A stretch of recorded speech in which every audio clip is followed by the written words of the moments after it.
DZRH, member, kapisanan ng mga broadcaster ng Pilipinas. Member KBP, oras! Eksakto ang punto. 6:03. Humahataw, humahagupit, lumalatay na komentaryo sa himpapawid. 2 por 2. Walang takot sa paghimay sa masalimuot na isyu ng bayan. 2 por 2. Humahataw na mga balita at impormasyon. 2 por 2. Ating damhin, ating lasapin ang hagupit na 2 por 2.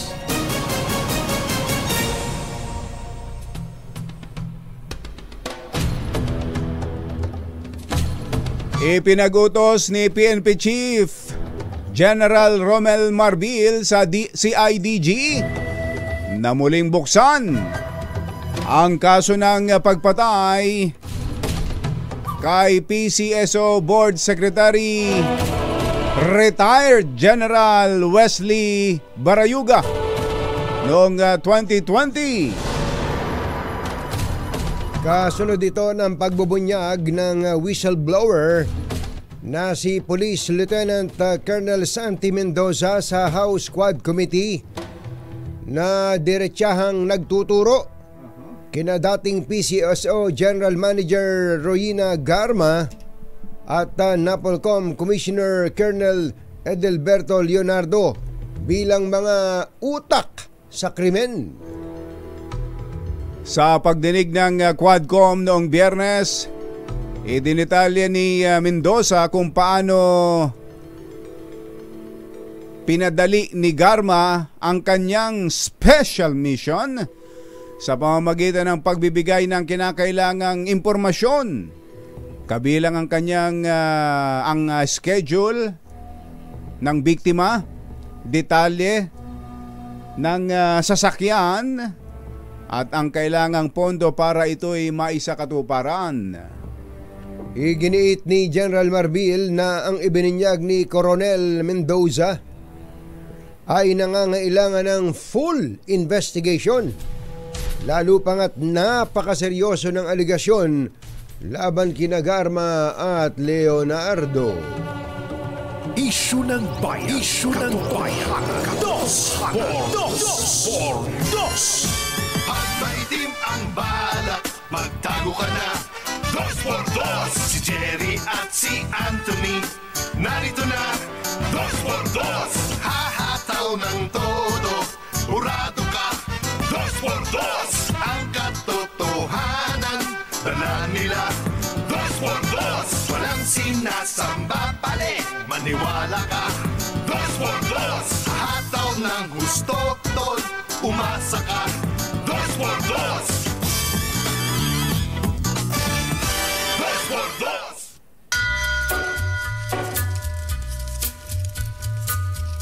Hi. Maganda muni. Lamig. Magandang umaga, bayan! Ito po si Jerry Baha. Ito po naman si Anthony Taberna. Muli pong sumasa inyo ang 2 por 2 sa umagang ito ng Friday! Kumusta kayo mga textmates, mga text partners, mga kapamilya, kapuso, kapatid, kabarkada, mga kapitbahay? How's your weekend? How's your weekend? Sana ayos na ayos kayo dyan. Nakapag-recharge kayo. Yan ang importante. Nakapag-pahinga ng kailangang pahinga. Lalo na yung mga kababayan nating 6 days a week kung batsero ang pasok. Ibig sabihin yung linggo lang ang nagiging pahinga. Sana naisusulit yan. Kasi yung ibang mga kababayan natin kung batsero may 5 days lang. May iba nga 4 days lang yung pasok. Mga taga nasa Congress. Sa batasan. Hanggang Webes lang ang karaniwan ng pasok nila. Bagamat nung Friday sa Quadcom na inabot na Sabado yan Sabado ng madaling araw. Ganun ba? Oo, umaga sila dyan. Siguro sa tindi nga naman ng mga pagbubunya na nangyayari, Talaga namang mukhang kailangan talagang tutukan ng gusto yan. Pero babalikan ho natin yan. Yang may kinalaman sa Quadcom na yan at itong Kernel? Kernel Sandy Mendoza. Kernel Sandy Mendoza. Ang totoo nun, kumbachero, baka nasubaybayan dahil nga sa haba. Sa haba na hearing, pasulyap-sulyap ka na lang pagka nanonood ka nung pagdinig na ito. And by the way, kapag ka pala pinanood mo yung magbuklat ka ng YouTube na nagke-carry ng Quadcom investigation, palagi ko daan-daan libo nanonood yung live viewers. Yung Congress lang mismo, yung Congress YouTube channel, yung kanilang pumapalo ng mga 70,000 live views. Kaya nga, parang nanonood ng 24 oras. Ba talaga naman? TV Patrol. Ano ba talaga naman? Tapos may naka-hook up pa yung iba. Pagka pinanood mo yung halimbawa, yung ABS-CBN, meron din silang sariling mga 50 mil na nanonood. Ang GMA, may ganun din karami. Kaya tingin ko, mga kalahating milyon lang na tao sabay-sabay nanonood dito. Kaya dapat, yung mga congressman natin, pagka natanong na yung tapos na, huwag na itatanong, nakabubusit Paulit-ulit. Paulit. Pero yung mga katulad nito, yung kay Kernel Mendoza Kumbachero, bagong impormasyon. Matindi yan. Matindi ito. Talagang... siya pala nun major pa lang. Sabagay, major. Tapos susunod Lieutenant Colonel. Lieutenant Colonel siya ngayon. So isang rango pa lang ang umangat sa kanya mula nung kung totoo yung mga aligasyon niya. Yun na ba yung premyo niya sa ginawa niyang yon? Hindi baka dahil nagsasalita. Dahil hindi tunupad kung ano man niya ipinangako sa kanya. Maganda nga mausisa sa kanya yan, pero siguro uriratin muna natin kung nasa na ba si Julian. Si Julian. May pinakamaina mo. Meron ho tayong bagyo at ito raw ho'y magiging super typhoon. Yun, naku. Sus Mario Joseph, at mukhang ngayon pa lang meron nang nasa ilalim ng signal number 4. Ayan, si Veronica Torres ng Pag-asa na sa linya natin. Ma'am Veronica, magandang morning! Magandang morning din po sa inyo, Katuni at Sir Jerry. Tama nga kayo, may minomonitor tayong bagyo sa loob ng ating Philippine Area of Responsibility. At sa kasalukuyan nga itong Batanes at Northeastern Babuyan Islands ay na-experience na o nararanasan na yung violent winds dahil papunta na nga itong si Julian sa Balintang Channel. Kanina alas 4 ng umaga, ito ay huling namataan sa coastal waters ng Balintang Island sa May Calayan, Cagayan. Nagtataglay ng lakas na hangin na 155 kilometers per hour at pugso na abot sa 190 kilometers per hour. Kumikilo sa direksyong kanluran sa bilis na 10 kilometers per hour. Pinakamataas na tropical cyclone wind signal natin ay signal number 4, kung saan ito ay nakataas sa may Batanes, northern portion ng Babuyan Islands. Signal number 3 sa nalalabing bahagi ng Babuyan Islands at ang northeastern portion ng mainland Cagayan. Signal number 2 sa nalalabing bahagi ng mainland Cagayan, Apayao at Ilocos Norte. At signal number 1 naman sa may Ilocos Sur, La Union, Pangasinan, Abra, Kalinga, Ifugao, Mountain Province, Benguet, Isabela, Nueva Vizcaya, Quirino, Aurora, northern portion ng Nueva Ecija at Polillo Island. So itong signal ay tropical cyclone wind signal. So ang minimeasure nito is yung mga lakas ng hangin. Yung hangin, bihira tayo, Veronica, makarinig ng signal number 4. Nakakagulantang Yun lang 3, alam natin na kapag signal number 3 malakas na. Pero itong 4 ba, ano ba ang lakas ng hangin yan pag signal number 4? Opo, so usually pwede itong umabot ng around range of wind speed niya ay 118 to 184 kilometers per hour. So, ang lakas ng hangin nito nararanasan sa Batanes at northern portion ng Babuyan Islands. Signal number 4 yan. Ano ba ito? Nasa category na ba ng super typhoon itong si Julian? Opo, itong si Julian, nasa may typhoon category pa naman. Although nakikita naman natin throughout the forecast period ay typhoon category siya, pero since kung titignan natin yung lakas ng hangin, so Ngayon, nasa typhoon category, pero sa mga around, pwedeng pagkatapos ng 36 hours, doon siya posibleng magiging isang ganap na super typhoon. Although, super typhoon na siya habang papalayo ng bansa natin, ng landmass ng extreme northern Luzon. Lumalakas pa pala. No? Kapag super typhoon, may signal number 5 na yon. Opo, usually signal number 5, pero titingnan din natin kung saan siya magiging super typhoon dahil kung malayo naman siya sa mga isla ng Batanes, Babuyan Islands, posibleng signal number 4 pa din. Pero kung bigla itong mag-rapid intensification at ma-form or maging super typhoon ng napakalapit sa isla ng Batanes, Babuyan Islands, and then posible nga yung signal number 5. Oo. So ano ang dapat na asahan ng mga kababayan natin dyan sa extreme northern Luzon? Opo, mga kababayan natin sa extreme northern Luzon dahil malaking bahagi nga nakakaranas na ng signal number 4. So, significant to severe threat to life and property yan. So, kung maaari ay mag-evacuate tayo kung kinakailangan at makinig din sa ating mga DRR officers sa mga ipapalabas nila na kung kailangan ng, or most likely naman kasi napalikas na nila yung mga kababayan natin. So, makinig na lang tayo kung ano pa bang mga dapat gawin at laging maki-update sa mga ilalabas na mga advisory ng Pag-asa. Oo. Dito sa Metro Manila at iba pang bahagi ng Luzon, may epekto ba sa atin yan si Julian? Dito naman sa atin sa may Luzon area, wala naman actually, or sa atin sa Metro Manila, wala namang direktang epekto itong si Julian. Pero, itong kanyang extension o yung kanyang trough, yung nagdadala ng maulap na papawirin at mga kalat-kalat na pag-ulan, pagkilat, pagkulog sa atin sa may Metro Manila area. Kaya pala kahapon, kumbatsero, Veronica, sa paligid mukhang makulimlim. Parang uulan ng todo eh. At ang pag tumingin ka sa langit, talagang mahahalata mong may bagyo eh. Bagamat dito sa atin wala. Parang dala na yun, epekto na rin yun nung ni Julian, yung nagiging sitwasyon dito sa atin, parang may bagyo ang itsura. Veronica, bagamat wala tayong malalakas na hangin at ulan. Opo, tama po kayo dyan. Yung indirect effect nga niya is mga bugso ng mga malalakas na hangin, and then makulimlim, yung mga paulan-ulan, ayun po yung nagiging epekto nga po ni Julian sa atin dito sa Metro Manila. Sabi nito si Judy Lee Tarnate, dito sa Sagada, Mountain Province, ang lakas na daw po ng hangin at ulan at brownout pa. So, ay, naku po. Dahil nga po nakataas sa may Benguet, signal number 1. So, ingat po dahil nga posible yung mga malalakas na hangin po sa area po nila. And may nilabas din na tayong weather advisory kung si ma'am po ay nasa may bandang Baguio. So, heavy to intense rains yung posible dyan. Kaya ingat po tayo. Lagi po tayong maki-update sa mga ilalabas na advisory ng Pag-asa. Especially may mga lugar na nagla-landslide no?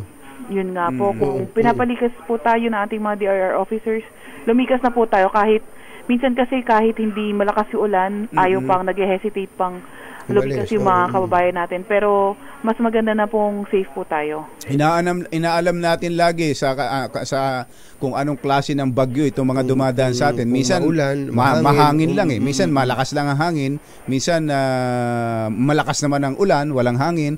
Ito ba, Veronica, si Julian, ano bang personality nito?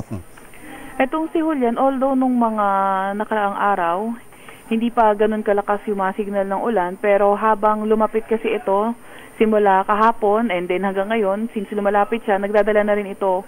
Naka-signal number 4 na tayo, sumalakas yung hangin at ang dami na nga rin itong dalang mga pag-ulan. Especially sa extreme northern Luzon at northern Luzon area. Mabilis ba ang andar niya?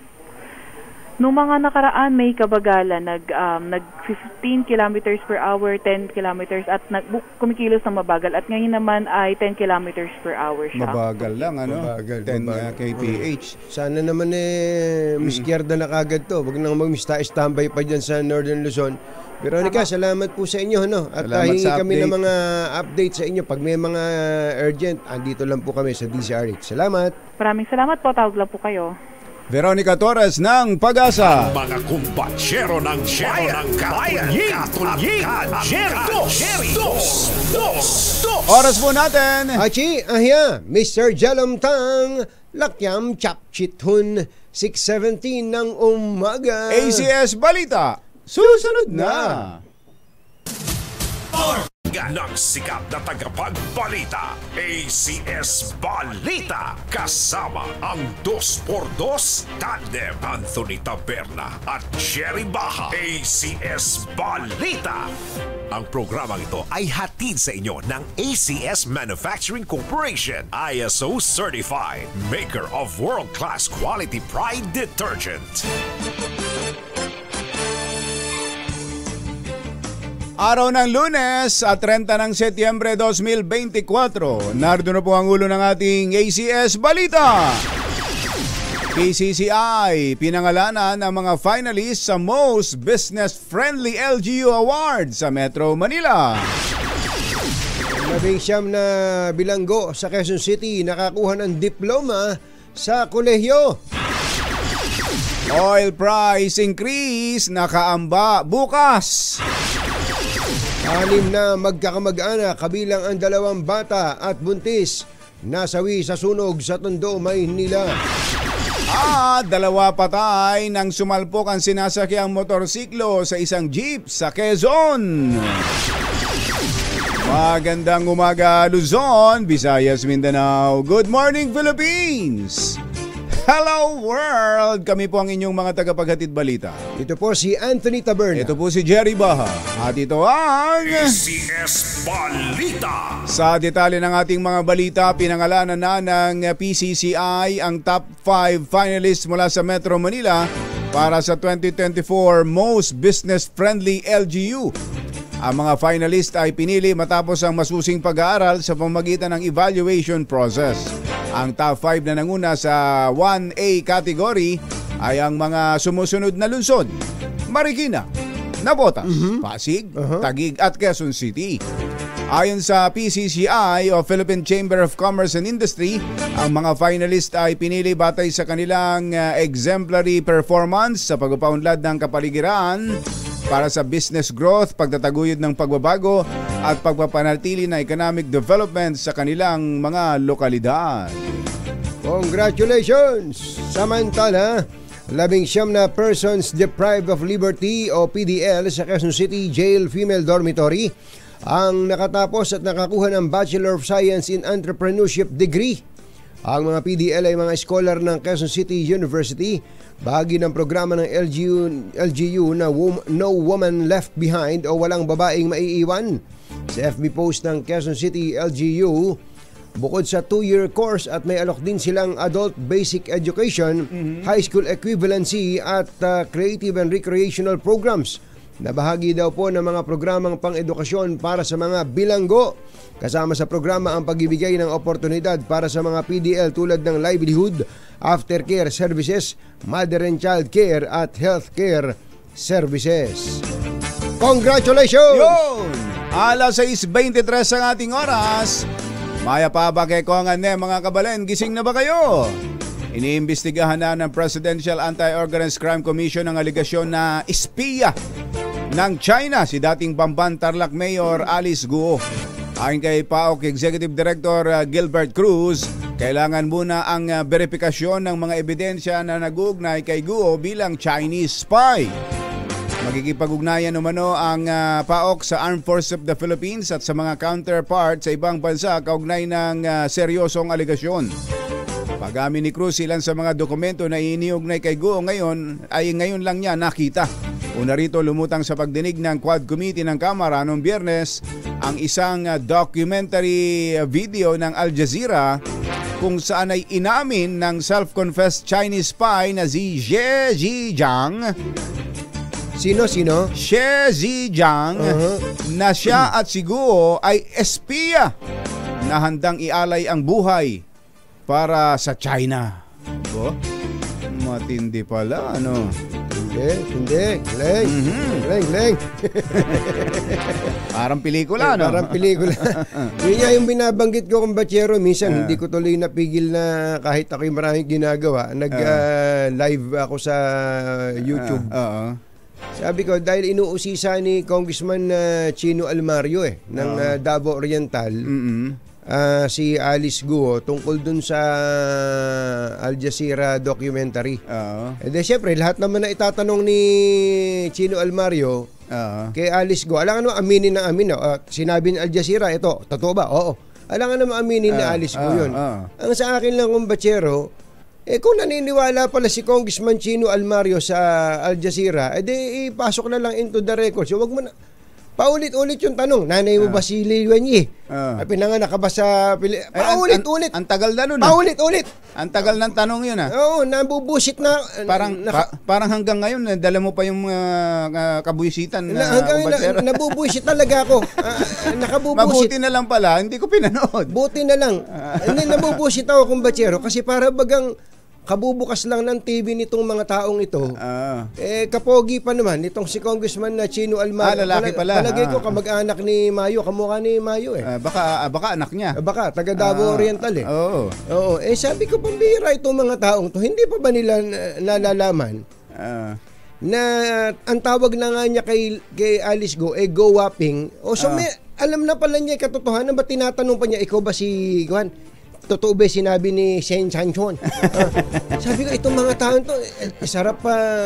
Ang tagal ng nakabubusit kung Ace Barbers, pag sabihan nyo nga yung mga ibang mga kasamahan nyo dyan pag mga common knowledge na, mga nasagot ng matagal na, paulit-ulit na, wag nang itinatanong. Tama na. Pwede bang kung Ace, kunin mo muna yung mga itatanong ng mga yan at sabihin nyo, at i-screen mo muna. Baka pwede, ganun na. Baka pwede, dahil sa ako kung bachero kumakain lang, patuyo-tuyo lang at gatas ng kalabaw nung napanood ko Naparami tuloy kain mo. Naparami tuloy kain. Tumaas yata sugar ko, kaya nabusit ako. Mario. Buti na lang pala hindi ko alam na may hearing. At hindi tumaas ang high blood ko. ang tama kung ba pag ang atin, kapag tama pagka common knowledge naman na, alam na lahat, ultimo batang maliit ginagawa na ng meme si Alice Guo. Tama na ganun, mga congressman, anak ng bakang dalaga Pero yung katulad nung expose nung Colonel Mendoza, yun tutukan ninyo yun, yung mga ganun. Yun ang matindi. Yun yung mga bagong impormasyon. Kaya tuloy nadagdagan yata ang nadagdagan ng tenant ng house detention dahil diyan sa pagbubunyag na yan ni Colonel Santi Santos. Santi Mendoza. Sino na ba yan? Ayun. Hindi, bago lang natin iwanan yan. Sabi nung isang matanda, si Mantochi. Si Mantochi, normally kapag sa Senate, dati sa Senate. Sabi ni Mantochi, kapag ikaw ay itinuturo ng kung sino man, alam ba, tulad nun, si Colonel Mendoza, inutusan po ako ni Leonardo sa ni Garma na ganito, automatic, tatayo ka dun kahit na hindi totoo yan. Sinungaling yan. Baka sumagot ka ng gano'n hindi ganun lang daw yung dalawa para bagang kumbaga kung talagang ang initial response ng isang taong nagwawala yun. Magwawala doon yun. Sabi, nagtataka daw siya bakit parang wala namang Colonel Garma, Colonel Leonardo, alam niyo na gagawin nyo. Next time. 6:28 ng umaga na bagabigat kada kayo amin na po. Agreeing kayo, gising na. Bad news sa mga motorista, panibagong pagtaas sa presyo ng produktong petrolyo ang inaasahang patutupad bukas. Ayon po sa Department of Energy, 30 hanggang 60 sentimos kada litro. Tataas na naman! 30 to 60 centavos ang maaaring itaas nung isang linggo, tumaas lang yan Piso nga nung isang linggo tama, piso. Sa diesel naman, 65 to 90 centavos daw. Malaki nga rin pala, At sa gas ay 40 hanggang 50 sentimos. At nagpapaliwanag po ang DOE, kabilang daw po sa mga sanhi ng upward trend sa presyo ng petrolyo ay ang tumitinding tensyon sa Middle East at pagbaba ng global supplies ng langis. ACS Balita. Alas 6:29 ang ating oras, 6 na magkakamag-anak ang nasawi, kabilang ang 2 sanggol at ang 1 buntis sa sunog na naganap dyan po sa Padre Rada Street sa Tondo, Maynila. Kinilala ng Manila Disaster Risk Reduction Management Office sa mga nasawi na sina Cristel Ansalon, Ivan Morales, Monica Valisno, Brian Gutierrez at ang dalawang sanggol na may edad 1 taon at 6 na buwan. Ayon sa Bureau of Fire Protection, nagsimula ang sunog pasado alas 4 ng madaling araw sa ikalawang palapag ng isang 4 na palapag na bahay. Ito pala ano. Ang tindi niyan, kumbachero. Nakakalungkot yan. Nakontrol ang sunog pasado alas 5 ng madaling araw. Ayon sa residenteng si Richard Valisno, nagsimula ang sunog sa second floor ng kanilang bahay nang sumabog ang bumbilya at dumikit sa kurtina na pinagmula ng apoy. Ayun. Kaagad daw niyang inilabas ang kanyang ina at pinsan na nasa ground floor at bumalik sa bahay para gisingin ang iyong kamag-anak na nasa ibang palapag. Ngunit mabilis na lumaki ang apoy, kumalat ang apoy. Kaya't napilitan siyang lumabas at hindi na nailigtas ang iba pang mga nasa loob ng bahay. Alas 6:31 na ng umaga, Diyos maray na aga sa Indogabos, mga Bicolano, mata na kamo, gising na. Patay ang isang rider at angkas nito matapos sumalpok ang isang nakaparadang sasakyan sa Lukban, Quezon. Batay sa report ng pulisya, dead on the spot ang mga biktimang sina Andrew Salayong, 22 anyos at backrider nitong si Alvin Martinez. Batay sa kuha ng CCTV, mabilis ang pagharurot ng motorsiklo nang sumalpok ito sa likurang bahagi ng isang nakaparadang jeep. Walang suot na helmet ang dalawa. Yung pala, nang nangyari ang insidente. At napagalaman ding walang lisensya ang nagmamaneho ng motor. Nanang ko po. Iniimbestigahan ngayon ng pulisya ang naging sanhi ng aksidente. Yun na nga yun na nga yung initial report. Sus Mariano Kaindo. Ay, nako. Ingat. Susunod! Ito po.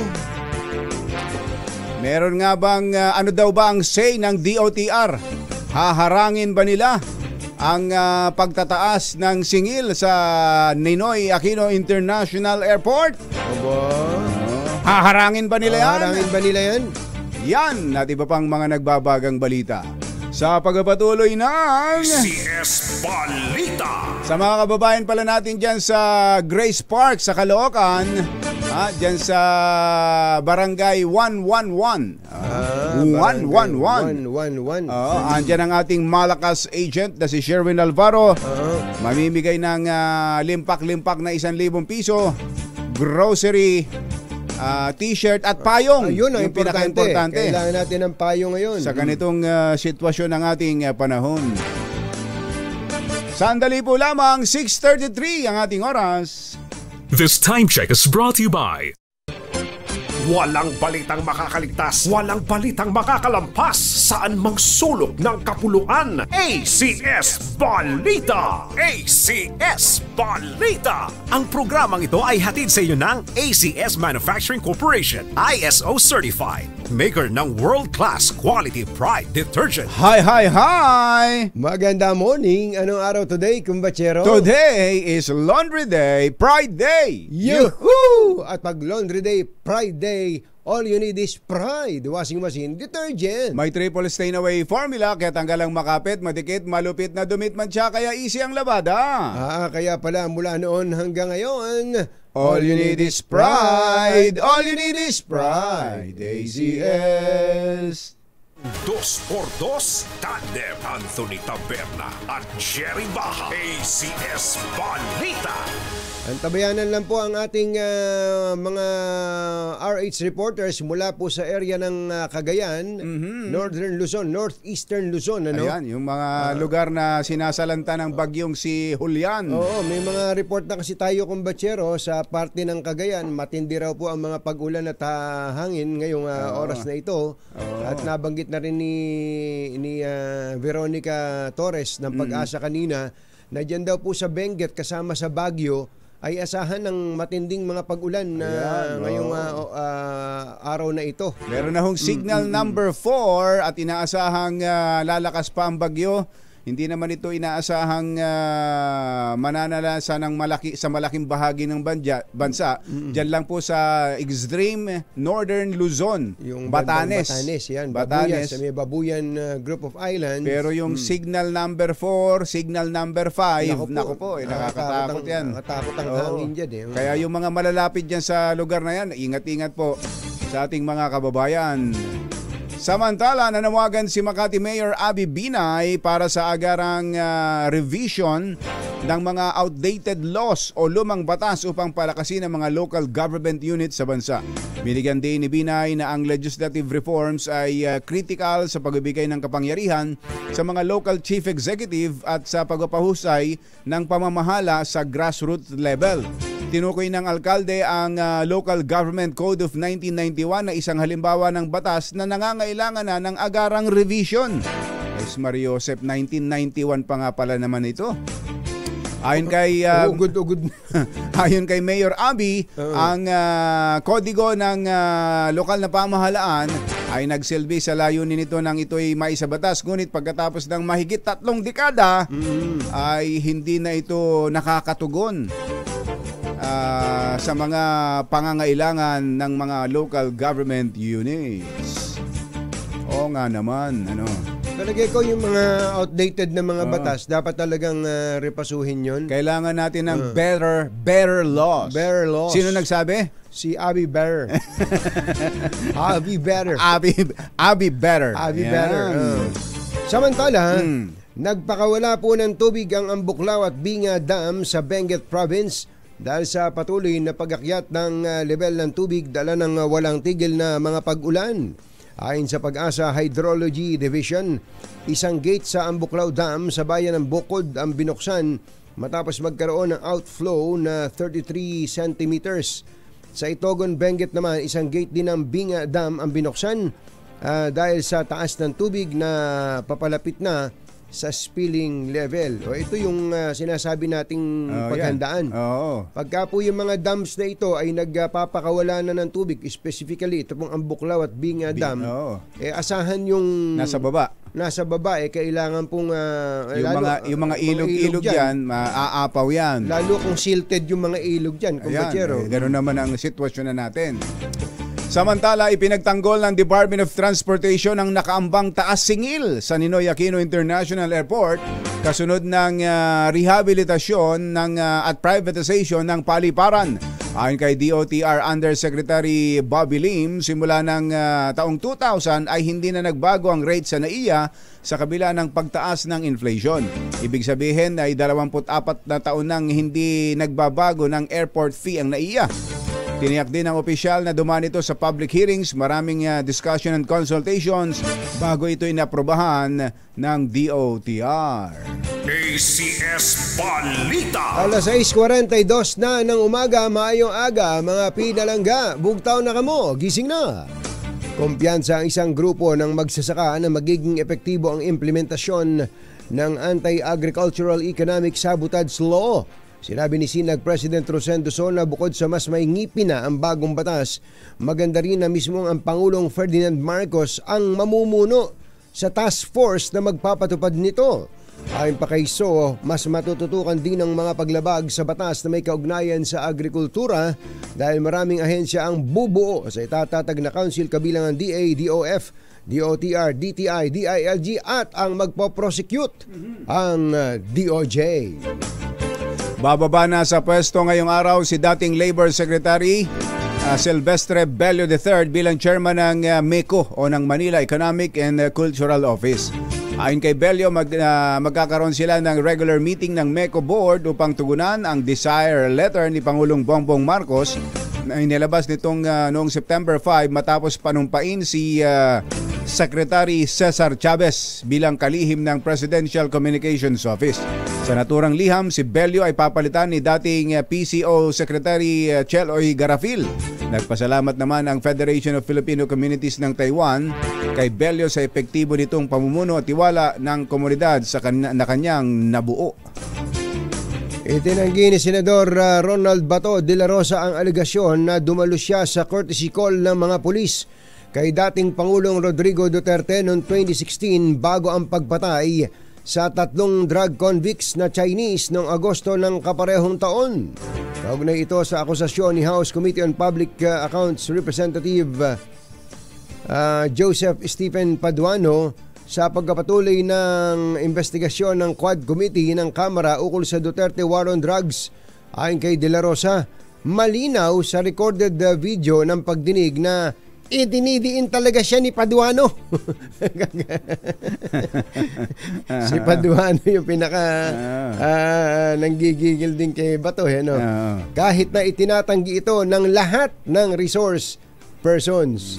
Hindi, matapang din itong Paduano Talaga, oo. Ito yung ABB, di ba? Alex Bongkayaw Brigade. Ito yung hit squad. Kong Paduano. Congressman Paduano. Mayong aga.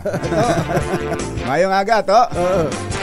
Naghatid ng kabuuan ng ating ACS Balita. Ito po si Jerry Ba. Ito po naman si Anthony Taberna. Antabayan ninyo po ang update mula dyan sa Cagayan, kaugnay ng panalalasan ng bagyong Julian. Inuulit natin meron ho tayong signal number 4. Dahil po sa bagyong Julian. At ano na mga sitwasyon dyan sa extreme northern Luzon. At sa mga gustong magkapera, ang dami daw dalang pera. Ni Sherwin Alfaro, ang ating malakas agent nandyan sa Grace Park sa Caloocan. Kasama ang 2x2 Tandem Anthony Taberna at Jerry Baha. ACS Balita. Balitang makatotohanan, balitang maaasahan. ACS Balita. Ang programang ito ay hatid sa inyo ng ACS Manufacturing Corporation, ISO certified, maker ng world-class quality pride detergent. Diyan po sa extreme northern Luzon, nasa linya natin ang PDRRMO head ng Cagayan, si Sir Rowily Rapsing. Sir Rowily, magandang morning. Si Ka Jerry at si Ka Tunying po ito. Magandang umaga po sa inyo, Sir Jerry, Sir Tunyang, at sa lahat po ng sumusubaybay ng inyong programa po. Yes, sir. Kumusta po ngayon dyan? Anong sitwasyon sa Cagayan?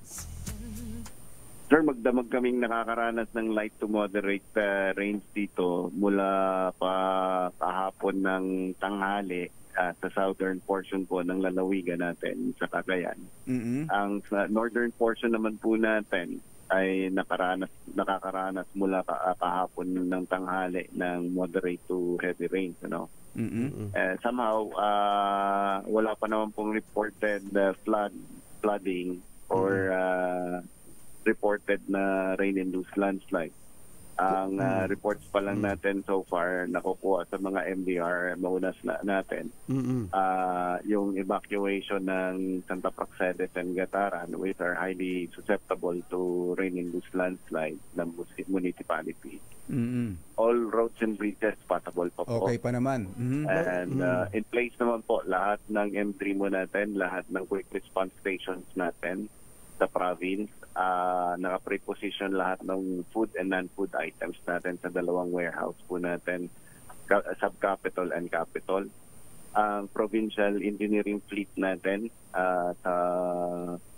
naka-on-call, naka-antabay lang, kasama na yung mga private contractors na nakahanda rin na tumulong if in case kakailanganin ng mga local government units. Sir, kumusta yung hangin?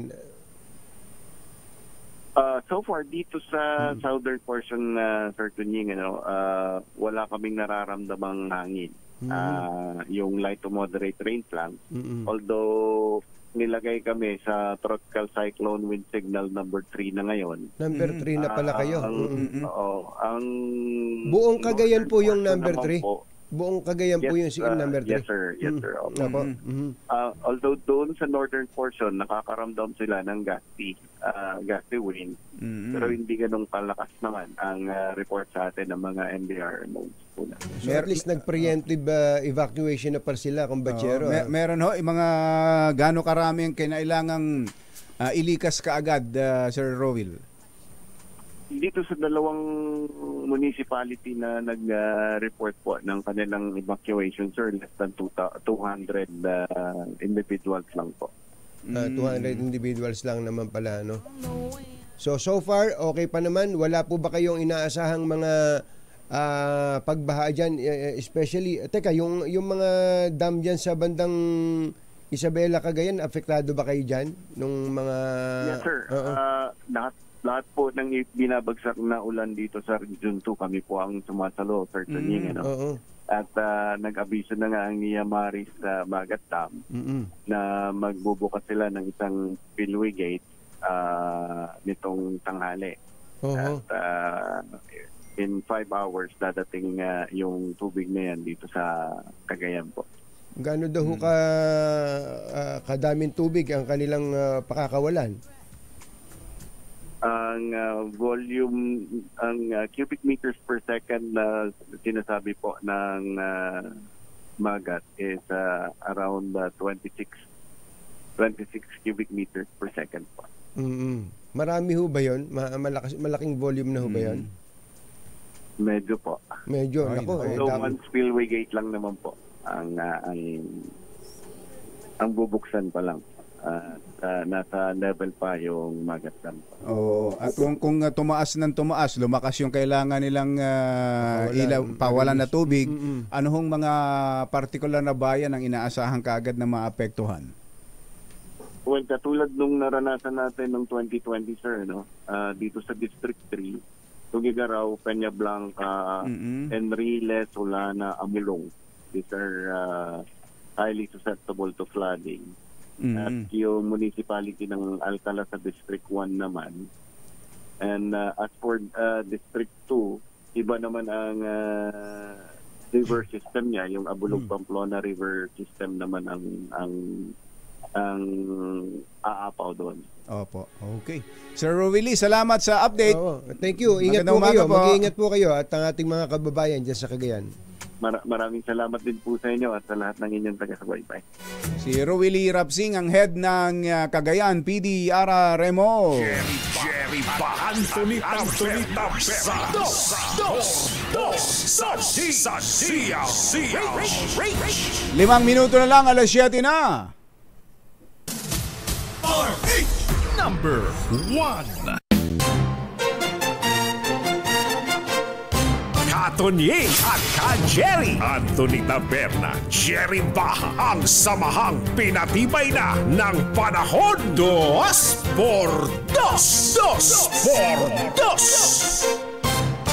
Tama itong ginagawa ngayon, kumbatsero, ng administrasyon. Nabalitaan mo ba na pinamamadali ng Pangulo ang pagpapasa ng ROTC bill? Mandatory ROTC. Mandatory ROTC. Tama-tama ito. Mukhang nung tayo nag-aaral, inayawan natin ito. Sabi siguro nung mga bata ngayon, kasi kayo, ngayon, tapos na kayo. Kaya gusto nyo nang maibalik yan. Pero pag nagka-edad ka na, pag dumungtong ka na sa edad ng mga 30, 35, marirealize mo na malaki ho ang tulong ng ganitong training, disiplina. Itong pagtatatak ng disiplina, lalo na kung itong mandatory ROTC na gagawin, yung talagang totoong ROTC. Hindi yung ibibilad ka lang sa araw, pagugupitan ka ng manipis na manipis. Pagsusuotin ka ng combat boots. At ibibilad kayo sa araw maghapon at uutos-utusan lang kayong lumiko sa kaliwa, lumiko sa kanan, lumakad ng padiretso, tas uwian na. Kung ganun lang talaga ang ROTC, talagang isusumpa mo ang ROTC. Pero kung merong may programa na maayos, tulad doon nitong ang laman pala nitong mandatory ROTC bill, isama ang disaster preparation and management at pati na rin ang pangangalaga ng environment, ng kapaligiran.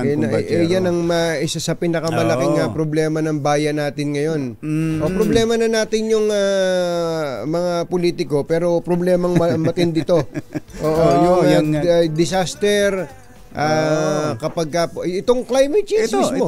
Climate change mismo. Magkakonekta yan kapag sumama ang lumala ang epekto ng climate change, natural disaster ang hindi nabubuti ang mundo eh. Hindi na, diba? Hindi na. Papunta na sa Nakita mo ba sira. pinadala ni JLL, ni Kuyang Jerry Labasan? Oo. Ang Ayan, Sahara, may pagka-Nostradamus yan si Jerry Labasan. Ang Sahara Desert po, pinadala, hindi ko lang na-check kung totoo eh. Ang Sahara Desert daw po ngayon, yung disyerto ha. Katakot-takot ang ulan, ang tubig. Katakot-takot ang tubig. Kaya bumabaha. Kaya tinutubuan na ng mga magagandang ng mga halaman. Samantalang alam nating ang disyerto ay wala talagang disyerto, kaya nga pag sinabing disyerto walang tubig yan eh. Iba na panahon ngayon. Kaya dapat talaga laging mayroon man lang basic knowledge tungkol sa disaster preparedness, malaman kung ano mga gagawin at kung paano makakatulong sa kapwa sa panahon ng ganyang mga sitwasyon. Oo nga, sabi ni Caso G. Jimenez, dapat dati na yan, dapat matagal na yan na pinagtibay yung mandatory ROTC bill. Ito ang isang handang-handa. Handang-handang mamigay ng pera. Ayan. Ang ating malakas agent na nandyan sa Grace Park, Caloocan. Dahil 85 taon na ang kauna-unahan sa Pilipinas at ang MBC mas gumanda na, mas pinalakas at mas pinalawak pa ang pamimigay ng ating papremyo. Ito ang DZRH Mas Malakas Promo, kung saan pag naabutan namin kayong malakasang nakikinig o nanonood sa DZRH ay mananalo ka ng instant 1,000 pesos at may kasama pang grocery bag ng DZRH. So ano pang hinihintay ninyo? Tutok na sa nangunguna kauna-unahang radyo sa buong Pilipinas, DZRH. Una sa Pilipinas, una sa Pilipino. Eto na si Sherwin. Go, go, go! Yes, Jerry Anthony, ito lang mandatory na pamimigay ng papremyo ng DZRH. Ang DZRH Mas Malakas Promo. Bakit ba? Ang ganda ng kinuhanan mo na yan, Sherwin. Yung itsura na yan. Oo, parang para siyang Instagrammable. Larawan ng Manila ng Pilipinas. Pilipinas, oo. Pero bakit ba? Bakit ba, Sherwin? Bakit ba namimigay ng pera ang DZRH?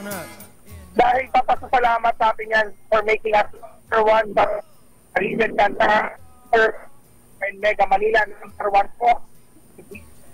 Ayos na sana eh. Ayos na sana kung maayos na signal mo eh. Labas ka ng konti, napuputol.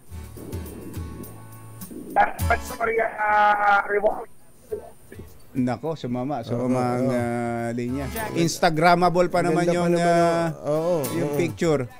Ayan, nagsasalita siya, wala na tayo narinig. Ano? Jerry Anthony. Talaga naman loyal na nakikinig sa DZRH. Patakin mo, ang dami na nilang nawasak na radyo.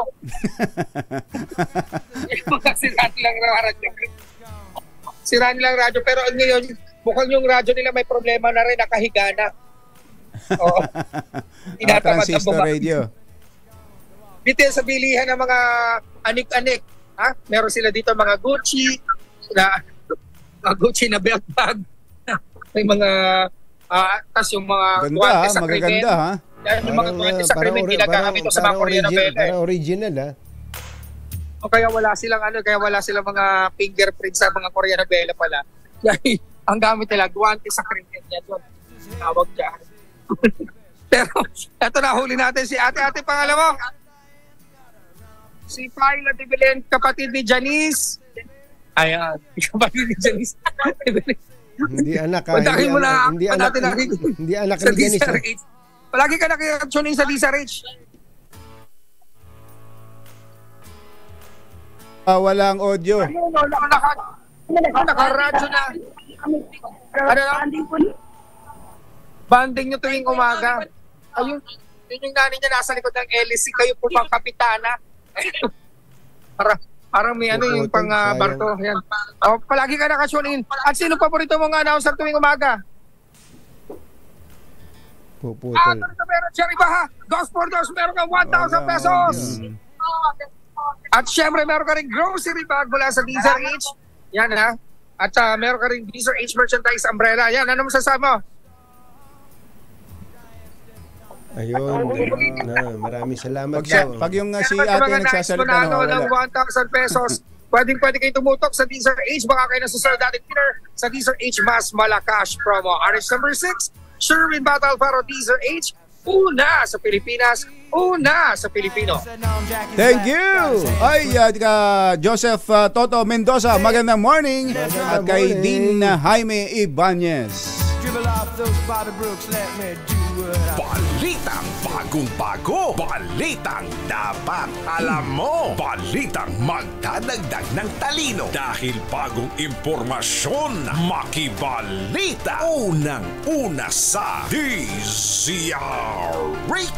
Pangunahing balita kasama ang 2x2 tandem nina Anthony Taberna at Jerry Baha.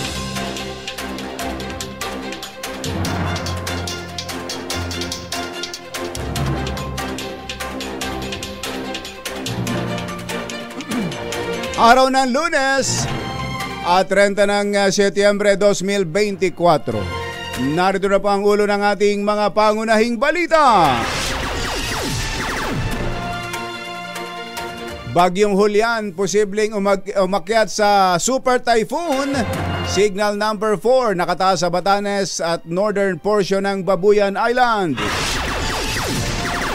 PNP kinasa ang pagbubukas ng investigasyon sa kaso ng pagpatay sa dating board secretary ng PCSO.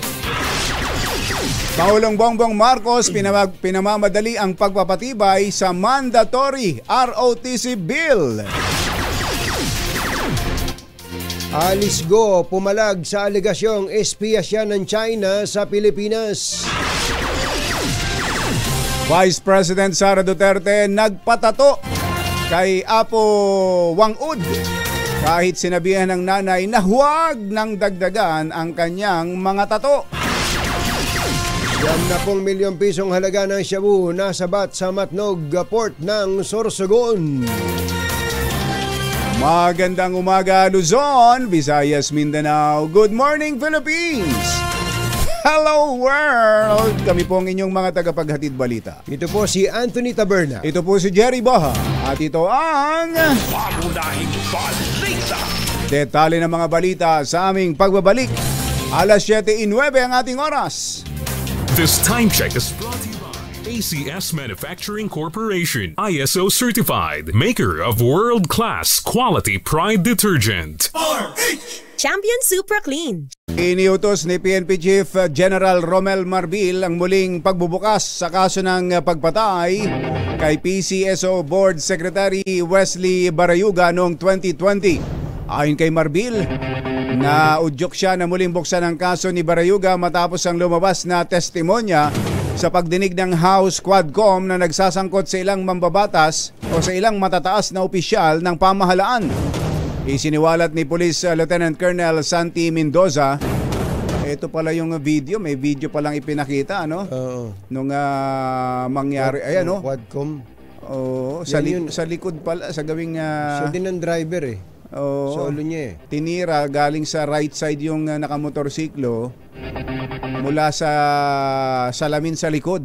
Papunta do sa driver side yung ano. Sinigurado yan eh, traffic eh. Ayun, dalawang putok do sa isang nakamotor. Dalawa raw yan eh, dalawang motorcycle riding assassin. Isiniwalat ni Police Lieutenant Colonel Santi Mendoza na inutusan siya ni Napolcom Commissioner Edelberto Leonardo at dating PCSO General Manager Royina Garma na itumba si Barayuga na isang retiradong general. Sinabi ni Marbil ang impormasyon na lumabas sa quad hearing ay nagpakita ng pangangailangan para sa mas masusing investigasyon. Tiniyak ng hepe ng pulisya na walang mataas sa batas at sisiguruhin nila na mabibigyan ng hustisya ang pagkamatay ng retiradong general. Kaugnay niya, nasa linya natin ang chairman ng Quad Committee, si Congressman Ace Barbers. Congressman Ace, magandang morning! Naputol. Babalikan natin si Kong Ace Barbers. Itinanggi ni Alice Go na siya ay isang Chinese spy sa Pilipinas. Ito'y matapos ipakita ni Davao Oriental Congressman Chino Almario ang video documentary na napanood niya sa Al Jazeera ukol sa isang Xie Zhejiang na isa umanong kapwa Chinese spy ni Guo. Sa naturang video, ipinakita ang larawan ni Guo Huaping o Alice Guo kung saan tinawag siyang state agent ng China. Sa parehong video, pinayuhan din siya ni Xi Jiang na sabihin na ang katotohanan upang hindi siya matulad sa kanya na nakakulong ngayon sa Thailand at takot nang bumalik ng China. Dahil dito hindi tinago ni Guo ang kanyang galit sa mga tanong ng mambabatas habang pinabubulaanan ang mga aligasyon laban sa kanya. Saying that hindi mo kilala at dedemanda mo. Ano naman mabe-benefit din nitong si Xie Zhejiang to name you? Your Honor, I think it's better for you to ask him. Kasi siya po yung naglabas ng video. So siya po nakakaalam ano yung makakapag-benefit po sa kanya. Definitely, hindi po ako spy. Okay. Relax ka lang. Bakit ka galit? Kasi po, ganun po yung nangyari last time. Sinasabi po nila spy ako. Mahal ko pong Pilipinas. Filipino po ako, hindi po ako spy. Ayun. Okay, relax lang. Relax ka lang. Nograles. Diba? You don't have to be so riled up if you know the truth. Right? Yan po ang tinig ni Alice Guo habang tinatanong ni attorney yan, alam ko attorney Migs Nograles ng PBA party list. Diyan galing sa Davao. Galing sa Davao. Yun, nakatama ka doon kumbatsero eh. Ba't mo naman itatanong doon sa guest mo kung ano ang mapapala ni Shen Jinjiang doon sa kwan? Ba't siya magsasalita? Siya tanungin nyo. Ang ganda nung sagot ni Alice. Siya tanungin nyo. Hindi ako. Nakapuntos eh. Parang si Juan Manuel Marquez yun, na-counter si Pacquiao eh. Ito tanungin natin. Si Congressman Ace Barbers, ang chairman ng Quadcom. Congressman Ace, magandang morning! Magandang umaga, Jerry. Magandang umaga, Anthony. At sa ating mga kababayan, magandang umaga po. Kung Ace, bago nga dito sa detalye ng hearing ninyo pangilang term mo na ulit? Ano na to? Pangalawang term, last term ko sa second round. Last term mo na. Kaya pala putok na putok ang balita na ikaw daw ang i-appoint na DILG Secretary kapalit ni Secretary Benhur Abalos. Totoo ba yun? Totoo ba yun? Totally, tayong tatlo lang naman to. Wala namang ibang nakikinig. Tapatin nyo nga kami. Kayo ba'y kinausap na? Alam mo, Anthony, Jerry, ako naman po, handa naman po ako mag-serbisyo kahit saan po nila ako ilagay. No? Kung kinakailangan ng ating serbisyo, ako ay basta makakatulong para sa bayan, wala akong problema sa atin. Actually, wala pa namang imbitasyon sa akin. Wala pang nagsabi sa inyo, Kong Ace, na isa kayo sa ikinukonsider? Wala pa, Jerry and Anthony, wala pa. So, nagulat ka ba nung tinanong namin? Parang hindi ka naman nagulat eh. Marami na rin kasi nagtanong sa akin. Ang lagi ko ngang sinasabi na it will be an honor kung tayo mabibigyan ng pagkakataon. Pero talagang wala naman na nagsabi sa akin. And by the way, ang yung yumaong ama, si dating Senador Robert Bobby Barbers ay dating DILG Secretary din. Yes, tama. Bago siyang tumakbo ng senador, siya ay DILG Secretary.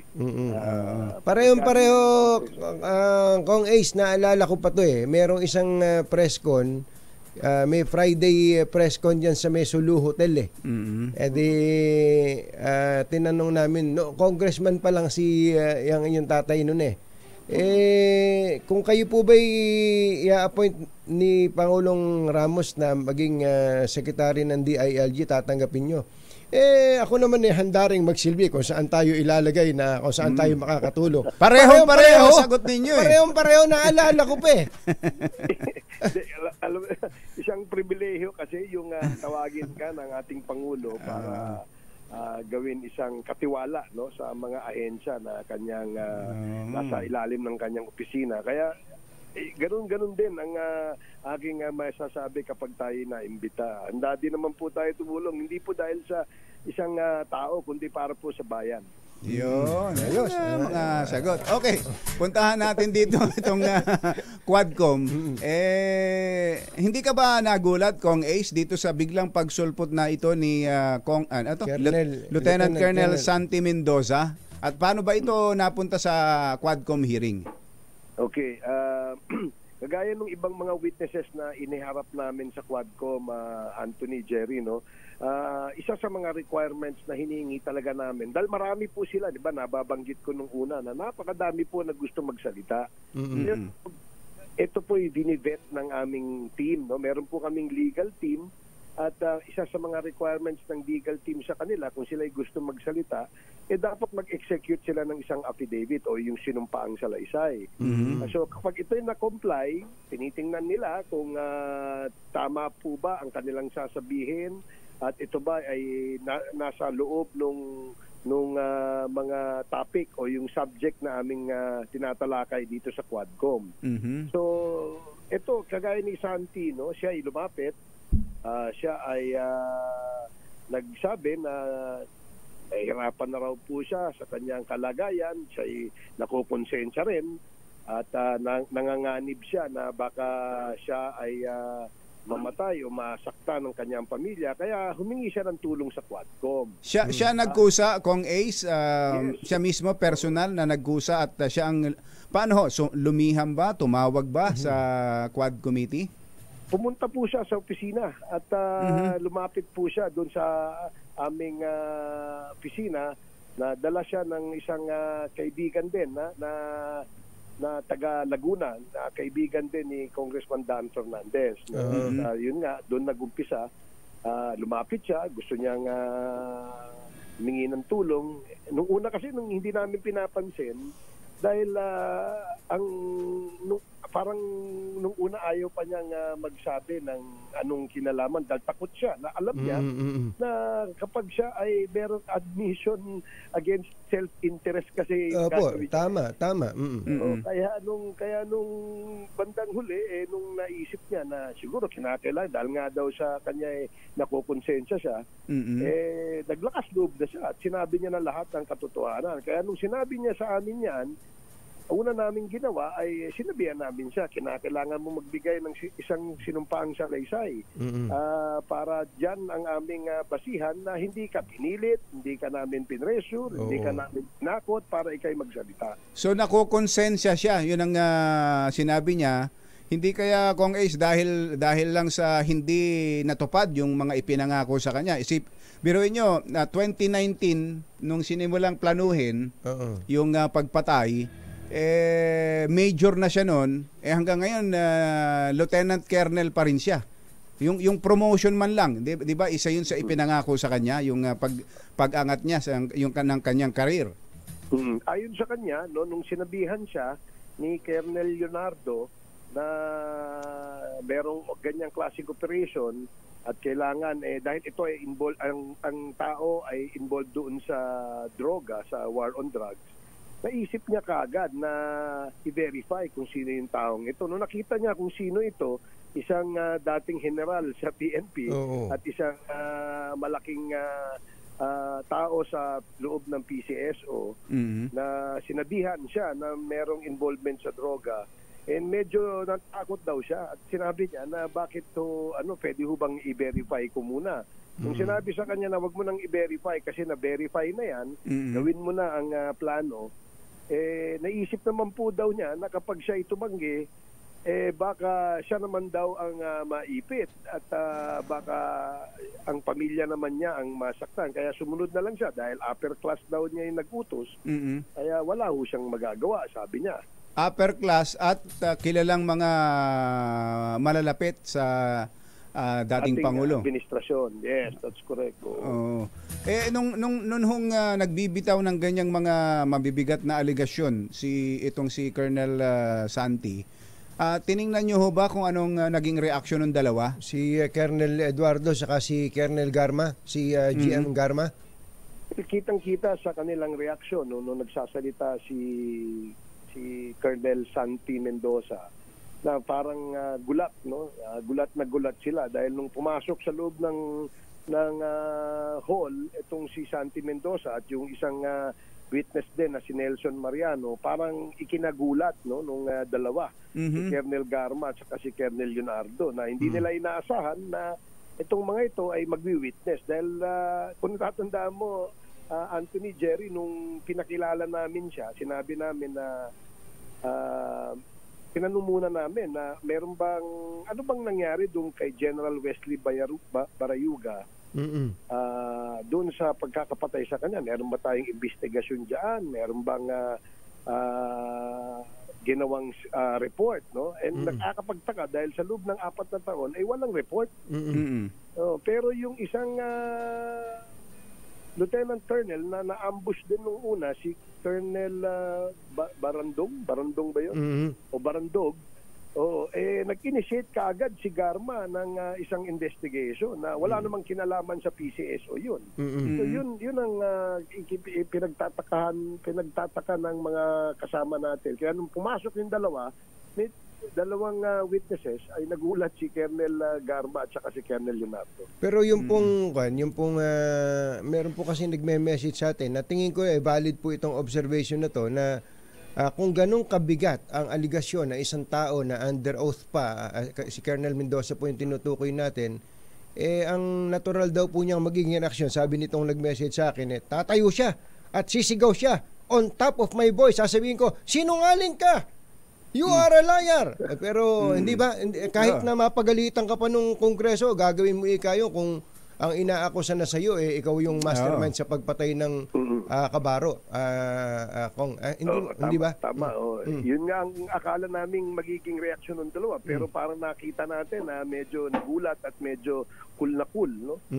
Ika nga parang kalmado ang dalawa, no? It's as if na meron silang alam na pangdepensa doon sa mga sinabi ng mga witnesses. Pero sa kwento ho nung Colonel Mendoza, ano sa pagkakaalam niya, bakit kailangan patayin si General Barayuga? Actually, nung tinatanong namin si Santi Mendoza tungkol dyan na kung ano ba yung dahilan, ang pinilit daw pong sabihin sa kanya na itong general na ito ay involved daw sa drugs, sa drugs, no? At isang malaking, ang tawag nila high value target. Kaya yun ang kanyang pagkakaalam, no? Binigyan siya ng synopsis, binigyan siya ng mga litrato, binigyan siya ng mga involvement daw dito sa illegal drugs ni General Barayuga. Kaya dahil nga po nung kasagsagan ng war on drugs, halos lahat po ng mga membro ng Philippine National Police ay talagang medyo ginanahan, no, nung war on drugs, at lahat po ng mga operator nila o mga operatiba sa PNP kapag ka nabibigyan ng assignment talaga namang ginaganahan with gusto kung gawin nila yung order. So ito po, doon po sa mga hindi nakasubaybay sa mismong hearing, ano daw po ang nung nai-execute na po yung order, yung pong trabaho, ano po ang napala ni Colonel Mendoza? Yun nga, no? Yun nga kanina kasi lumapit siya, alam niya na kailangan niyang umamin sa kanyang pagkakaugnay doon sa pagpatay, no? Alam niya na makakasuhan siya bilang isang conspirator dito sa murder na nangyari, at alam niya na siya ay makukulong, no? Kaya nga meron siyang talagang ang kanyang dahilan ay nakukonsensya siya, mukhang kapani-paniwala, no? At kaya binigyan namin ng pansin yung kanyang sumbong. Admission against self-interest, isang pinakamabigat na gawin yun. Hindi yun dapat baliwalain. Hindi, ang tanong ko po, meron ba siyang binigyan ba siya ng pera doon pagkatapos nilang magawa yung trabaho? Yes, oo. Doon sa plano, sinabihan siya na kapag ka na-execute ay may 300,000 na ibabayad sa kanya. Kaya nabigay yung perang yon.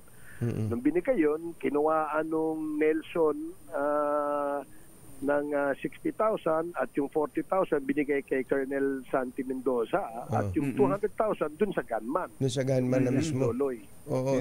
Isip mo, mura lang pala. 300,000 ang buhay ng isang tao, tapos siya pala mismo, ang nakuha lang niya doon ay 40,000 lang.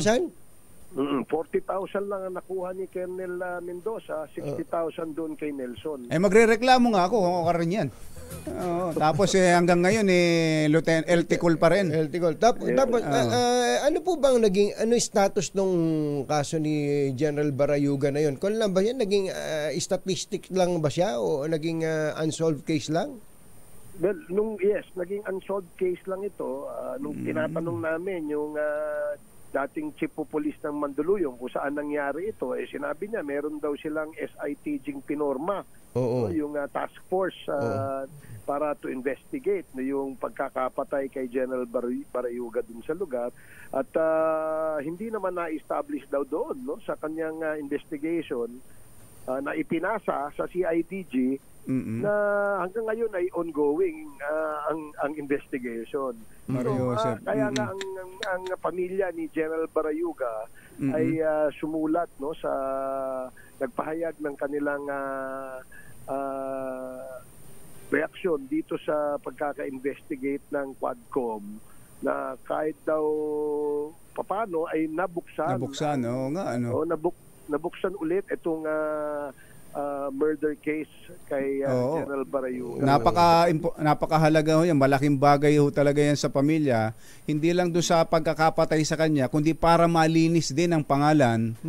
Kung talagang mo isinangkot pa sa drugs. Kong Ace. That's correct. Kaya medyo nagpahayag din ng nagpasalamat ang pamilya, ang misis mismo ni General Barayuga sa Quadcom.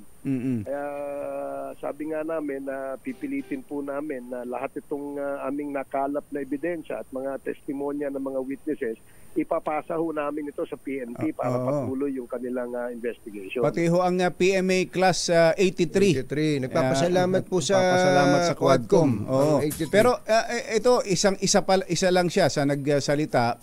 Meron bang magko-corroborate pa o mag-susuporta dyan sa pahayag na yan ni Colonel Mendoza? Yes, yung Nelson, yung isang witness na pinasinta rin namin, si Nelson, pero nawala na ng oras para sa... Yung katabi niya. Ito yung pinapakita namin sa video. At katabi niya sa kaliwa niya. Yung sa kaliwa niya, yan si Nelson. Anong papel niyan, si Nelson? Okay, si Nelson ay dating pulis, no? Siya po ay natanggal sa pagkakapulis sa kasong administrative, no? At nung siya ay natanggal, siya ho ay may mga kilalang mga humahawak na mga hitman. So, kinontak siya ni Colonel Santi Mendoza para maghanap na magtatrabaho dito sa war against drugs na ito, na kung saan ang kanilang tinarget ay si General Barayuga. Sino yung Tox? Sir? Si Tox, yan ang isa sa mga tao sa loob ng PCSO na taga CIDG na inassign ni Colonel Leonardo kay Colonel Garma. Etong Tox na to, siya ang nagbigay ng pera dito kay Nelson pagkatapos na matapos yung trabaho nila kay General Barayuga. Siya nag-abot ng 300,000. At itong si Tox, ito yung pinaghahanap ngayon dahil nga supposedly kasama siya dun sa hearing na yun hindi siya sumipot nagsabi na siya na siya ay pupunta doon pero hindi siya sumipot. Alam mong nagtatago. Kaya itong si Tox, malaki ang kanyang partisipasyon dito dahil siya ang nag-abot ng pera at siya ang nagbigay ng info, anong oras aalis, anong plate number ng sasakyan, ano yung may mga pictures daw pong pinadala dito kay Nelson, itong si Tox. Tsaka siya yung direktang under GM Garma. That is correct. Tama. Parang may binanggit pa na yung sasakyang gamit ni Colonel Barayuga, ni General Barayuga nung mangyari ay issue vehicle ni GM Garma. Tama, kasi nahirapan, according to Santi Mendoza, nagre-report daw sa kanila yung hitman na hindi daw nila ma-implement yung pagkaka-assassinate dito kay General Barayuga kasi nga ang hirap niyang mahuli daw dahil naglalakad, minsan sumasakay sa public na transport, minsan sa taxi, sa Grab, ayaw daw magtrabaho ng hitman kung merong madadamay. Kaya kahit pa paano may konsensya. Oo, parang gano'n, ano? Grabe. Ang tawag nila, ang pagkakabanggit sa amin ni Santi Mendoza, kinahon. Ayun talaga. Talagang walang binigyan ng sasakyan para doon patayin. Walang kawala no? Para walang kawala. In fact, yung sasakyan na yun, in-issue ng umaga, nung hapon, doon siya namatay. Ang tindi, no? Umaga lang in-issue. Hindi man lang pinalipas pinatagal. ang isang linggo. Kung so sa pananaw po ninyo at ng committee, credible ito pong testimonya ni Colonel Mendoza dahil nga doon sa aspeto ng admission against interest ito ano? Isip-isip mo, pagpapakulong ka para dito, nananay kung tutuusin, wala naman ang nakakaalam yan. Totoo, talagang mabigat na klase ng testimonya yun kasi nga, admission against self-interest. At ito'y binibigyan ng bigat ng korte, no? Dahil wala naman siya pakinabang dito except that kapani-paniwala yung kanyang pahayag na kaya siya lumapit at umamin dahil nga po siya'y nakokonsensya. Ayun ang sa tingin ko na magkakaroon ng magandang weight no dun sa kanyang testimony. What's next tungkol po din sa particular issue na to?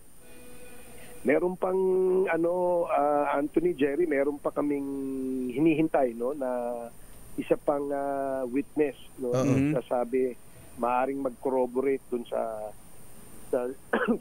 sinabi ni Colonel Santi Mendoza at saka ni Nelson, no? Meron pa. Ito i-forward namin ito sa CIDG para magkaroon na ng closure itong pagkakapatay kay General Barayuga. In fact, alam mo ang komentaryo ng ibang mga taga PCSO at saka taga mga classmate ni General Barayuga sa class 83. Sabi nila napakasimpleng tao. Ito nga pag pumapasok daw sa opisina, doon kumakain, may sariling baon, wala nga pong sasakyan. Tapos kung ano po siya, napakasimpleng tao, wala pong karangyaan na makikita sa kanya. Kung involved sa drugs yan at kung malaki involvement sa drugs, hindi ganyan ang buhay niyan. Hindi ho malinaw bukod dun sa inisyuhan. Kung inisyuhan lang ng issue ng drugs, yung tunay na dahilan, na-establish ba yon Kong? Hanggang ngayon, yun ang mukhang yun ang bibigyan ng tuon ng CIDG dun sa kanilang investigation para magkaroon na rin talaga daw ng closure itong pagkakapatay kay General Barayuga. Ano pong gagawin ninyo? Hindi ba i-witness protection tong si Mendoza doon sa ginawa niya na yan na whistleblower siya although dapat makasuhan siya dyan, kasama siya sa kakasuhan, and eventually magiging state witness. Ganun ba magiging eksena dyan, Kong Ace? Pinag-aaralan pa ngayon ng DOJ no kung ano yung kanilang pwedeng magawa dito sa pagkakaamin ni Colonel Mendoza. Yes, mukhang eligible siya dito sa witness protection program, pero meron kasing prohibition itong witness protection program na hindi ito mag-a-apply sa mga current kawani ng gobyerno. No? Pero meron din daw pong exemption. Kaya yun ang pinag-aaralan nila. Meron daw batas na pinasa na kung saan merong possibility na maipasok sa WPP o Witness Protection Program ang mga kawani ng gobyerno, lalong-lalo na kung law enforcer, kapag mabigat ang kanyang testimonya at ito'y nagawa sa isang legislative inquiry. Yun ang pinag-aaralan. Actually, yun ang aming pinasa sa kanila sa DOJ. Nasa kamay na po ng DOJ yung pag-aaral dyan sa kalagayan ni Colonel Santi Mendoza. Okay, maraming salamat po, Secretary. Secretary. At sana bago kayo mailagay na DILG Secretary, ay kung maaari lang, ay mag-iwan kayo ng isang mensahe sa mga members ng Quadcom na pag magtatanong, yung mga naitanong lang alam na namin lahat, wag na ulit-ulitin at nakakainis na. Pwede nyo bang hingin ng mga itatanong nila, cross out nyo yung mga hindi na dapat? Yung paulit-ulit. At tama, alam mo, yan ang talagang problema natin sa Kongreso kahit na noon pa Kapag naimbitahan, talagang hindi maiwasan kasi yung iba ay darating na late. Ayun. Yung iba hindi napakinggan kung ano yung natanong. Hindi, kung okay lang sana kung mga bagong impormasyon na naitanong nung nauna, pero yung ang tagal ng mga alam na ng lahat, alam na ng bata. Ikaw ba si Alice Go? Itatanong pa. Ikaw ba si Go Wapping? Huwag na sanang ganon. Sino si Lin Wenyi? Inuumaga tuloy kayo. Record-breaking 13 hours. Congress, thank you. Thank you, salamat po. Jerry and Anthony, more power sa inyo. Thank you Congressman Ace Barbers, Chairman ng Quad Committee. Mga nangunguna at mga bagong balita sa DZRH. Pangunahing balita. 7:41. This time check is... Sa iba pa nating mga balita, nakakaranas na ng malalakas na hangin ang Batanes at northeastern portion ng Babuyan Islands habang mabagal na kumikilos sa 10 kilometers per hour ang Typhoon Julian sa Balintang Channel. Taglay pa rin ito ang lakas ng hangin, umaabot sa 155 kilometers per hour at may pagbugsong 190 kilometers per hour. Nakataas ngayon ang signal number 1 signal number 4 sa Batanes at sa northern portion ng Babuyan Island. Signal number 3 naman ang nalalabing bahagi ng Babuyan Islands at northeastern portion ng mainland Cagayan. Signal number 2 sabi kanina ng PDRR mo kumbatsero, signal number 3. 3 na sila. Number 3 sila sa Cagayan. Ang buong Cagayan. Posibleng maglandfall ngayong araw ang Typhoon Julian sa Batanes o Babuyan Island at inaasahan pa raw itong maging super typhoon pag papalabas na ng bansa. Kaya busy na naman ang ating mga disaster officials, kumbatsero. Oo nga. Sabi nitong si Undersecretary Ariel Nepomuceno ng Office of Civil Defense, yung mga kababayan natin na pinapasabihan na kung kailangan lumikas, makinig. Oo. Makinig. Good morning, Yusek Ariel. Pinangangambahan na maging super typhoon pa ang bagyong Julian. Sa panayam ng DZRH, sinabi ni Pag-asa Weather Specialist Veronica Torres na nakararanas na ngayon ng violent wind ang Batanes at Babuyan Island at posibleng lumakas pa ito sa susunod na mga araw. Paliwanag ni Torres, sa loob ng 36 hours ay ilalakas bilang super typhoon ang bagyong Julian at posibleng itaas nila sa signal number 5 ang babala sa bahagi ng extreme northern Luzon. Sa ibang balita, umaabot sa 18 kilo ng shabu na nagkakahalaga ng 90 million pesos ang nasabat ng mga otoridad sa isang pantalan sa Matnog, Sorsogon. Sa ulat ng PIDEA Sorsogon, nakatanggap sila ng tip na may isang sasakyan mula Visayas patungong Maynila na may kargang ilegal na droga. Agad na nagkasan ng operasyon ng joint team ng PIDEA Sorsogon sa Matnog para maharang ang naturang sasakyan. Arestado ang dalawang suspect na kinilalang sina Yusuf Arsad at Tato Kumpi na parehong tubong Maguindanao. May go signal na ang Pangulong Bongbong Marcos para isama sa top priority bill ang mandatory ROTC. Ayon kay Senate Majority Leader Francis Tolentino, mismo ang Pangulo ang nagsabi na urgent ang naturang panukala kaya't ibibilang nila ito sa prioridad upang maipasa ng Kongreso. Sa ilalim ng mandatory ROTC bill, gagawing requirements muli sa mga paaralan ang ROTC upang isalang ang mga estudyante sa basic military, leadership at civic training. Bukod dito, sasanayin din sila na maging handa sa disaster response operation. May alok na 20 million pesos reward ang gobyerno sa sino mang magbibigay impormasyon upang maaresto ang mga smugglers at hoarders ng agricultural products. Kasunod dito ng paglagda ng Pangulong Bongbong Marcos sa RA 12022 o Anti-Agricultural Economic Sabotage Act. Alinsunod sa batas, ikukonsidera ang economic sabotage kung ang nakumpiskang produkto ay umabot sa halagang 10 milyong piso. Nanindigan ng COMELEC na hindi na palalawigin pa ang deadline ng voter registration ngayon. Ngayon na nga pala ito, September 30. Gayunman, sinabi ni COMELEC Chairman George Garcia na binibigyan nila ng kapangyarihan ng mga regional directors na magdesisyon sa posibleng kanselasyon ng aktibidad ngayong araw kung talagang masama ang panahon.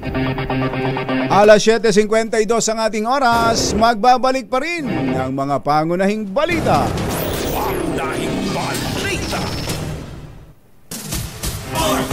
Anthony Taberna sa 2x2 sa DZRH. Kumbachero, napapansin mo ba na ang daming branches ng BDO ngayon? Parang kahit saan ka magpunte, may BDO. Oo nga, tama-tama. Sa dami ng branches, biruin mo 1,700 plus. Kasama pa ang BDO Network Bank. Sigurado ako may malapit na BDO branch kahit saan ka magpunta. Di ba pinag-uusapan natin kanina, paano kung may bagyo? May mga BDO ATM naman 5,500 pala yan. Wow! Nationwide. Ang galing, ano? Ibig sabihin, madaling makahanap ng financial solution na swak sa pangangailangan mo. Kung gusto mo mag-open ng account, mag-loan o kumuha ng credit o debit card, nandyan agad ang BDO para tumulong. Oo nga. From cash accounts to junior savers, pati na personal housing at auto loans, lahat ng financial needs mo may solusyon sa BDO. Kaya kung may kailangan ka, punta ka na sa pinakamalapit na BDO branch. Talaga namang very accessible ang BDO.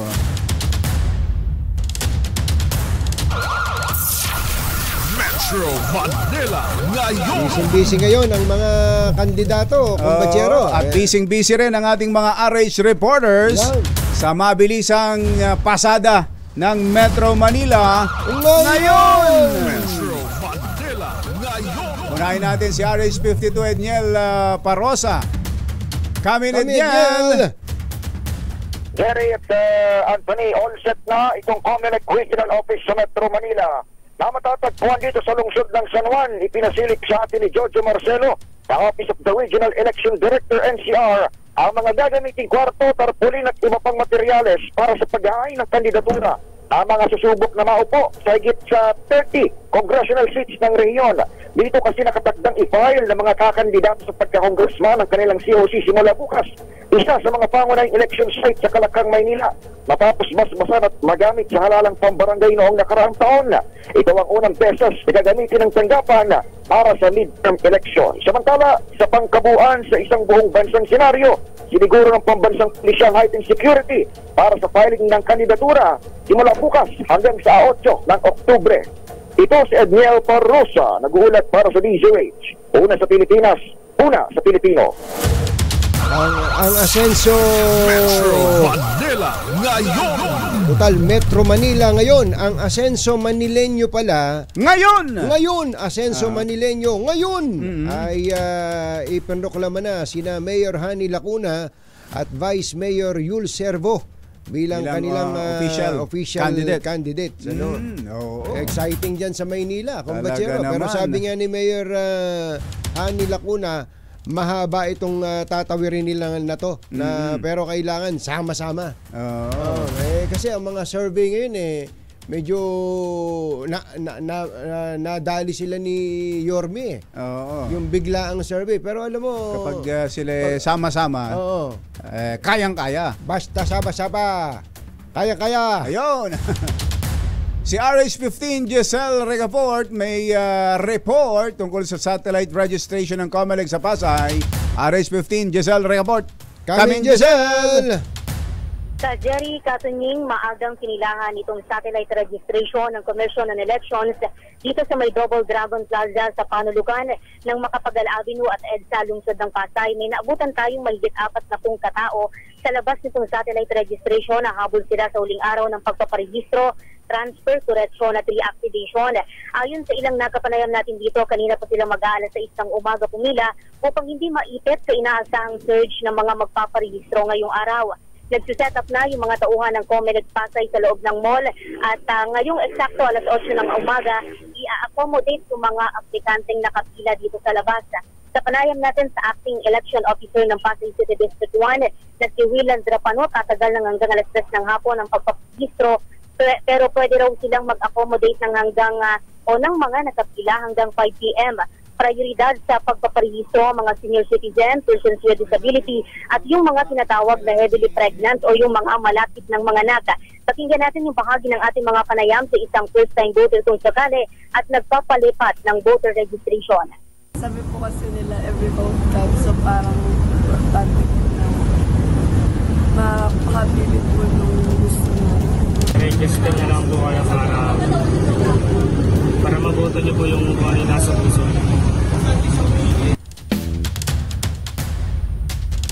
Ito si Giselle Ricoport para sa DZRH Una sa Pilipinas, Una sa Pilipino. Ay! Colonel Moy Pagaduan, meron siyang harvest direct from his farm. Kumbatsero, pinadala raw dito sa DZRH. Thank you, Colonel Moy. Direct ba yan dyan sa Aulo Dam na malalim na ang tubig, ha? Ayos. Baka may mga kailangan na kayong ayusin sa inyong mga bahay, tulad ng bubong. Buti na lang may bubong na maasahan. Gawa sa state-of-the-art technology. May aluminum na. May pintura pa. Now available na rin sa pre-painted tiles pan. Para sa eleganteng bubong na matibay na, makulay pa. Mag-cherry loom pre-painted ka na. Oy, itong komportableng biyahe ng Cherry Tiggo 7 Pro talaga namang swak na swak para sa inyo. Ang Cherry Tiggo 7 Pro ay may 12.3 inches na infotainment na may Apple CarPlay at Android Auto. Taglay rin ito ang malakas na power ng makina na may turbo para sa maswabing pagmamaneho. Meron din itong power tailgate para hassle-free ang pagbukas ng inyong trunk, lalo na kung marami kayong ikakarga.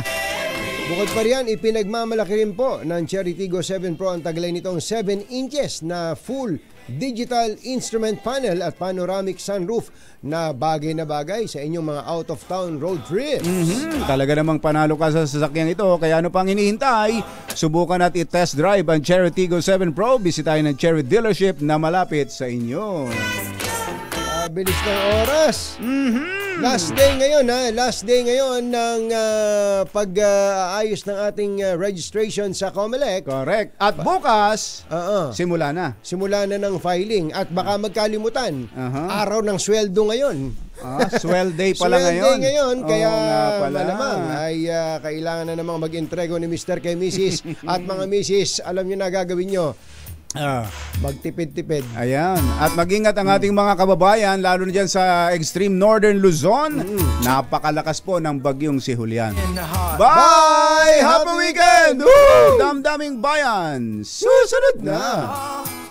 Diane's debutante backseat.